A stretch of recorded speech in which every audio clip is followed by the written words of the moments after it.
Daniel chapter 7. Daniel chapter 7. So this marks a transition.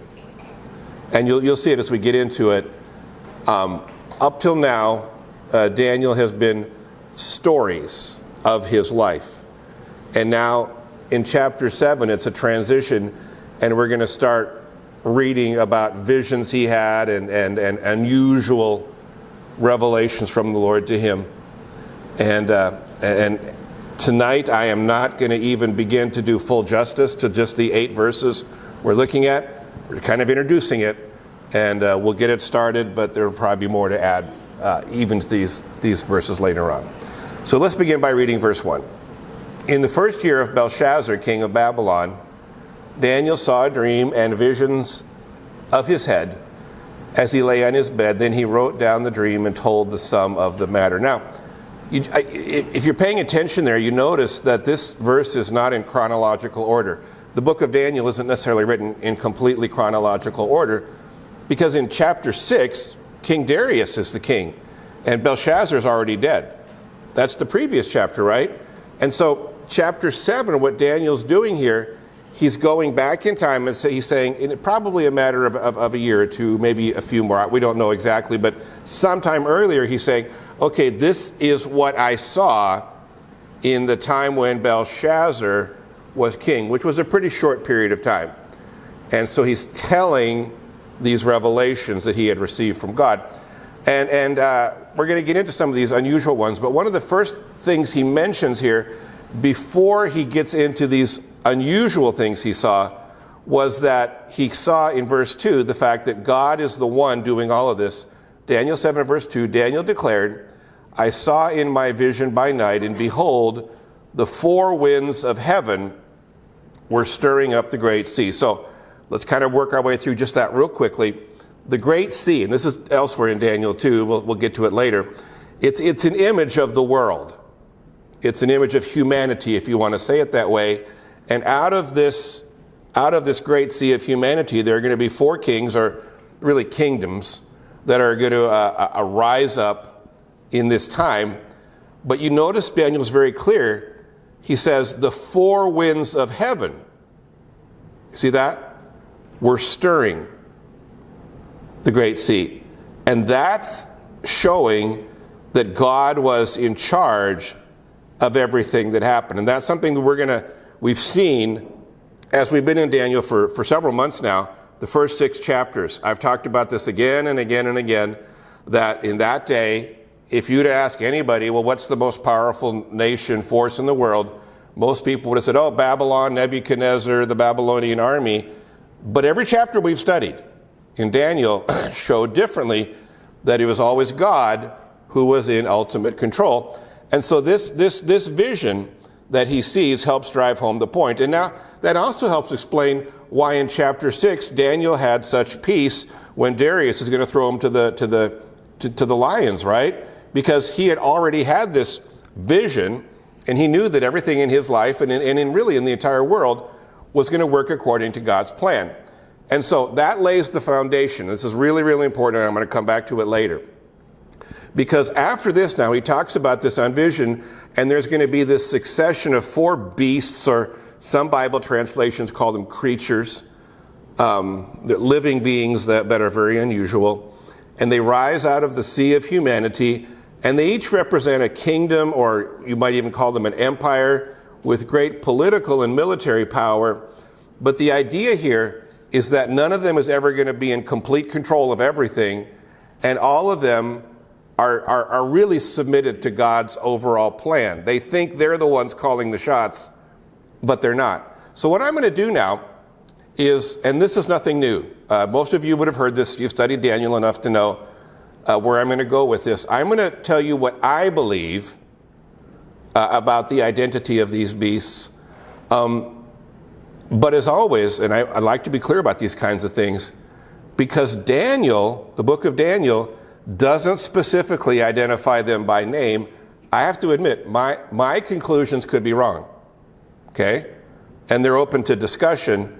And at the end of the teaching, what I'm going to point out to you is that even if I do get them wrong, and even if you get them wrong, it's okay. All right? And I'll show that from the Bible, not just from my opinion, okay? But let's go through the first one here. So verse 3, and the 4 beasts came up out of the sea, different from one another. The first, verse 4, was like a lion and had eagle's wings. So 2 things, lion, eagle. Then as I looked, its wings were plucked off, and it was lifted up from the ground and made to stand on 2 feet like a man, and the mind of a man was given to it. Now, I'm not going to treat all of that tonight. We'll come back to it, but we're just kind of introducing it. So the first beast, you notice it's described as being like basically part lion, part eagle. And I believe so that's a reference to Babylon, because of something we read elsewhere in the Bible where Babylon is described as a lion and an eagle. Jeremiah 4:7. A lion has gone up from his thicket, a destroyer of nations has set out. He has gone out from his place to make your land a waste. Your cities will be ruins without inhabitants. And then Ezekiel 17:3, say, thus says the Lord God, a great eagle with great wings and long pinions, rich in plumage of many colors, came to Lebanon and took the top of the cedar. Now, I'm not going to read the entire chapters for the sake of time, but if you go back and read them yourself, Ezekiel 17 and Jeremiah 4, you find that it's referring to Babylon. And so that's why I believe Daniel 7:4 is a reference to Babylon. Lion, eagle, fits the biblical description. Then Daniel verse 5 sees another beast, says, and behold another beast, the second one like a bear. It was raised up on one side, it had 3 ribs in its mouth between its teeth, and it was told, arise, devour much flesh. Now I believe the second beast refers to the Medo-Persian Empire. And that's, of course, King Darius. We've been in chapter 6 for a little bit. That's that empire. And the first reason I said that is because of what it says, it was raised up on one side. That's an unusual expression. Essentially what it's saying is the bear is lopsided. Okay? So you've got this bear down on all 4s, right? One side, it doesn't specify left or right, is higher than the other. It's not a balanced animal. And if you go back and look at history, that was how the kingdom of the Medes and the Persians functioned.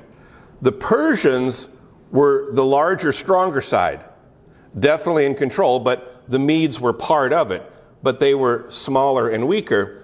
And so it's the Medo-Persian Empire, but it's not 50%, 50-50. It's not that at all. The Persians are the ones who control it. The Medes have some say. King Darius is a Mede, but it's the Persians who are the stronger. And so I think that's where you get this, it's higher on one side, the animal's lopsided.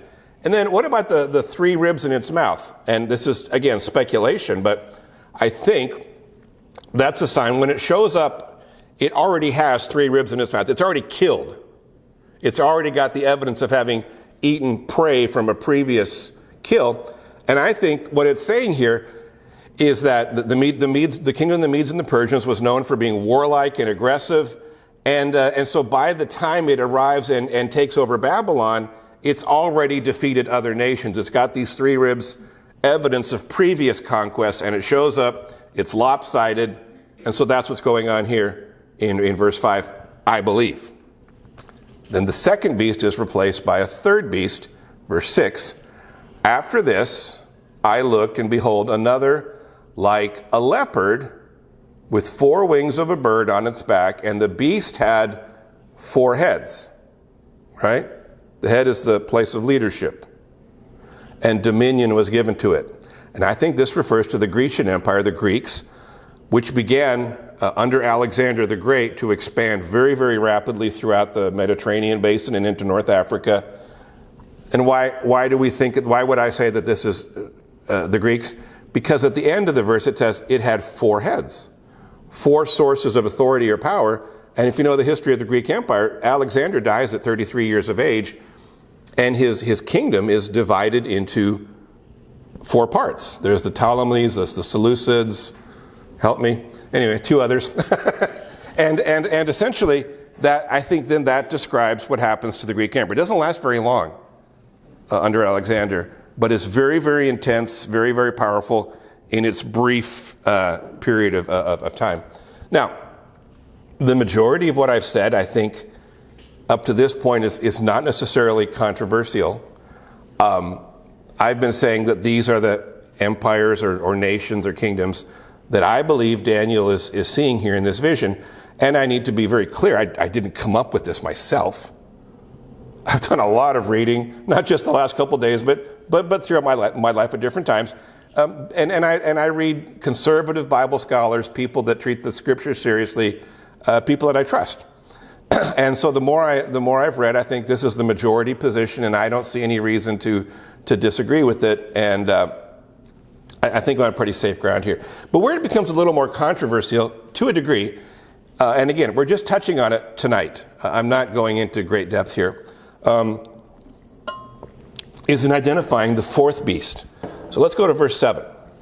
After this, I saw in the night visions, and behold, a fourth beast, terrifying and dreadful, and exceedingly strong. It had great iron teeth. It devoured and broke in pieces and stamped what was left with its feet. It was different from all the beasts that were before it, and it had 10 horns. So now you notice here, this beast isn't described in terms of any particular animal. Like there's not a leopard or a bear or an eagle or a lion, right? There's nothing like that in there. It's just called a beast or a creature. And the main description is it's terrifying and dreadful and exceedingly strong. Now, where I think I'm on safe ground is that I think this part of the vision is talking about the Roman Empire. I'm sure most of you saw that coming at the same time. And I won't get into it in detail tonight for the sake of what we have available in our time frame. I think it might be talking about more than Rome. So I think it is Rome, but I don't know that we can limit it to Rome. And the reason I say that, and we're going to have to get into it in more detail later, is because there are some details in the description that don't necessarily easily fit with Rome, and I think they're a little bit hard to interpret. Let's go back to the end of verse 7. It was different from all the beasts that were before it, and it had 10 horns. There's been different people trying to associate that with Rome, but they have to stretch to do that. There's nothing obvious. And then verse 8. I considered the horns, and behold, there came up among them another horn, a little one, before which 3 of the first horns were plucked up by the roots. And behold, in this horn were eyes like the eyes of a man, and a mouth speaking great things. So we'll get into that more in another time, because I couldn't do it justice tonight without going on and on and on and making us all weary. And I don't want to do that. But we'll come back to that. So, but my view is this is Rome, but I'm not sure it's just Rome. I think there's going to be more happening. But in any case, all that kind of leads me up to something that I've touched on a little bit tonight, and I think it's kind of important. In a sense, when we try to identify these kingdoms by name, like I've just done, I'm not sure we're actually seeing what God wants us to see in this chapter. I think we're falling into a bit of a trap, and we're kind of missing the real point. And here's what I mean. The book of Daniel is a type of ancient writing, really the first we have in the Bible, called apocalyptic literature. In fact, the book we have called Revelation in the New Testament, the Greek word for revelation is apokalypsis. It's not revelation, it's apokalypsis. And apocalypsis just means something that has been hidden, or a mystery, or a secret. And apocalyptic literature, it begins, as far as I can tell, with Daniel, and then by the time it develops, you see its purpose. It was to show people the spiritual realities behind the events that they could see with their eyes. And when I say spirituality, a spiritual reality, I want to be very clear. What you can see with your eyes is what you're doing, what I was just doing a few minutes ago. I went through the details we have in the vision, and I suggested four identities of four different kingdoms or empires, right? That's what you can see with your eyes. The leopard, four heads. Okay, that must be Alexander and the Greeks. Babylon, the lion, the eagle, okay, right? That's what you can see with your eyes. But apocalyptic literature, and I might spend an entire time just kind of working my way through some of this, because it's really important. It's to show God's people, the purpose is to show God's people what's happening behind the scenes, the spiritual things happening in the background, not just to identify a group of nations. And the reason that we know this, that it had a spiritual aspect, not just a, hey, here's what's to come in history, is because Daniel comes and he asks a heavenly being of some sort, an angel I'm assuming, he asks about it. So he's just had this vision, right? Let's go to verse 15, and we'll get back to this in other teachings too, but I just want to touch on this. Verse 15, as for me, Daniel, my spirit within me was anxious, and the visions of my head alarmed me. Well, understandably, he sees some hard to fathom stuff. Verse 16, I approached one of those who stood there and asked him the truth concerning all this. So he told me and made known to me the interpretation of the things. And in verse 17, these four great beasts are four kings who shall arise out of the earth. That's what the beasts are. That's what this angelic being tells him. Now, I want you to think about what I'm saying. If knowing the specific identity of the kings was important, this angel could have made it clear to Daniel right here. Because Daniel comes up, what does this mean? And if it was important for him to know the details, this angelic being could say, okay, number one is Babylon, number two, he could have walked him through it. But he doesn't. It's not in there. He simply responds, there are four kings. These are four kings, but he makes no effort to identify them. This is just a picture of what's going to come in history. And so I think that's because knowing their identity, while it's kind of fun to speculate and it's interesting, right, and I enjoy it certainly, it's not nearly as important as what this angel says immediately after. So he says, okay, there's these four beasts, four kings, but in verse 18, here's the important part. But the saints of the Most High, who's that? That's us, right? The saints of the Most High shall receive the kingdom. We've been talking about what? Four kingdoms. But the saints are going to receive the kingdom and possess the kingdom forever, forever, and ever. Why is that important? Because it goes back to the nature of apocalyptic literature. There were actually dozens of apocalyptic books written toward the end of the time of the Old Testament that the Jews were passing around and reading. And the reason these books existed, going back to Daniel, was because people were always thinking about the struggle between good and evil. And particularly it's God's people. They're saying, why is it, and tell me you haven't asked this question yourself in our own time, why is it that evil always seems to be winning, right? And those who love God are always struggling and suffering. Tell me you haven't asked that in our own time. Why do people that love God struggle, suffer, nothing goes right? And those who hate God and those who resist God seem to be prospering. Apocalyptic literature was meant to answer that question in terms of a cosmic battle. There's the forces of God and righteousness against the forces of evil and the demonic. And in the end, God, of course, is going to win. But in the meantime, we're dealing with the realities of life on this earth. Revelation, apocalypsis, apocalyptic, identifies this whole theme perfectly. Let's go to Revelation 6. And I'm not going to explain all Revelation, but I just want to show you what's going on here. This is what happens in chapter 6, verse 9. When he opened the fifth seal, I saw under the altar the souls of those who had been slain for the word of God and for the witness they had borne. So there's injustice right there. Unfairness. The forces of evil seem to be triumphing, and the forces of righteousness are not just suffering, they've been martyred. And they cried out, verse 10, with a loud voice, O sovereign Lord, and there's a little bit of irony there. Sovereign Lord, the one in control, the sovereign one.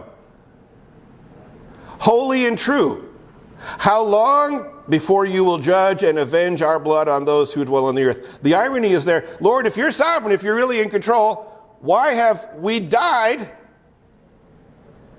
And how long till this is made right? And what's the answer they get? Verse 11, they were each given a white robe and told to rest a little longer until the number of their fellow servants and their brothers should be complete, who were to be killed as they themselves had been. In other words, you're not going to get your answer right now. You're going to have to trust God. You're going to have to believe Him and put your faith in Him. And there's more of you that are going to die. And so they're crying for justice. They're in this apocalyptic mindset. Why are the forces of evil winning? Why are Satan and the demonic forces arrayed against us? Why are they triumphing and we're struggling and suffering and being martyred in some cases? And God says to them, wait a little longer until my plan is fulfilled and the time for the final judgment is ready. And so that's what's happening here in Daniel 7. That's why I say Daniel's divided into two parts. Daniel 6 is these stories of Daniel, and they're all built around the theme that God is stronger than Babylon. We've spent months looking at that. Babylon seemed all powerful, but they weren't. God was. And now in Daniel 7, the nature of the book changes, in that now we're looking at heavenly visions, but the message hasn't changed. It's saying God is more powerful than the things that you see in front of you that seem to be saying this. It's not true. God's people are looking at injustice, right?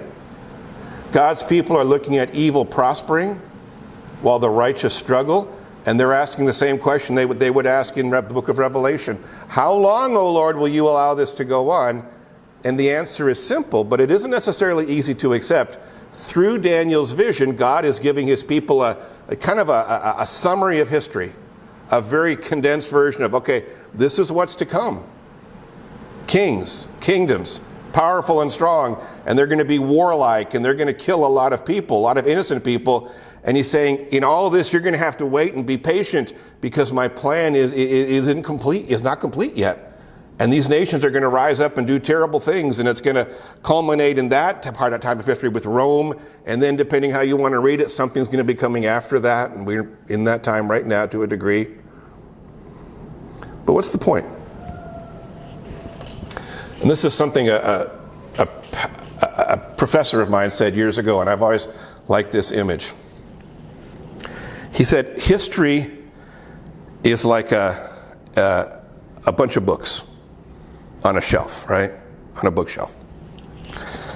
And each book represents a succession of kingdoms and events or individuals. And you could, the Romans, the Greeks, England, the U.S., whatever, right? There's all these books, all these chapters that represent the unfolding of human history. Here's what my professor used to say. Here's what you have to remember. The bookends, right? Have you ever had those? I remember when I was a kid, I had a little portable bookshelf. It had little folding bookends, and it would hold the books in place. The bookends which hold the books in place are God and the purposes of His kingdom. That's what counts. That's what we've already seen here in Daniel 7. Let me read 2 verses again to you. Let's go back to verse 2. Daniel declared, I saw in my vision by night, and behold, the 4 winds of heaven were stirring up the great sea. In other words, it all begins with God. He's the one stirring the winds of heaven, stirring up the sea of humanity, and these kings and kingdoms arise from it. It starts with God. And what's at the very end? Verse 18. We've had all these kingdoms, right? Verse 18. But the saints of the Most High shall receive. What have we been talking about? Kingdoms and kings, right? But the saints will receive the kingdom and possess the kingdom. And how long will it last? Forever, forever, and ever. Those are the bookends, you see. There's these 4 beasts and more to come, probably, depending how you want to read the verse about Rome. And that's why it's okay, and don't shoot me for saying this, but it's okay to get their identity wrong. Maybe it's not Babylon. Maybe the Medes and the Persians are 2 separate beasts. I don't know. I could be wrong. But it's okay if I get it wrong. You know why? Because even if I get these wrong, God is still going to be in control of history. I didn't get that wrong. And it's okay if I get it wrong in terms of identity or speculating about end times, what's going to happen this and then there. Because there's one thing that this makes clear, as we saw in verse 18, that I didn't get wrong. The real rewards are not given to those who prosper in this life, but to those who are what? The saints of the Most High. Those are the bookends. So we're going to be going through some of these visions for the next months, I'm sure. It'll take a long time. And I'll tell you what I think they mean, and I could be wrong. And in some cases, I probably will be wrong, because you're speculating about things to come, right? Or you're trying to interpret things from the past that aren't as clear as we'd like them to be. And I might get them wrong, and it's okay. Because the things that matter are already determined. It all began with God. God's been in control. Nothing has changed. And at the end, the rewards will be to those who have served God.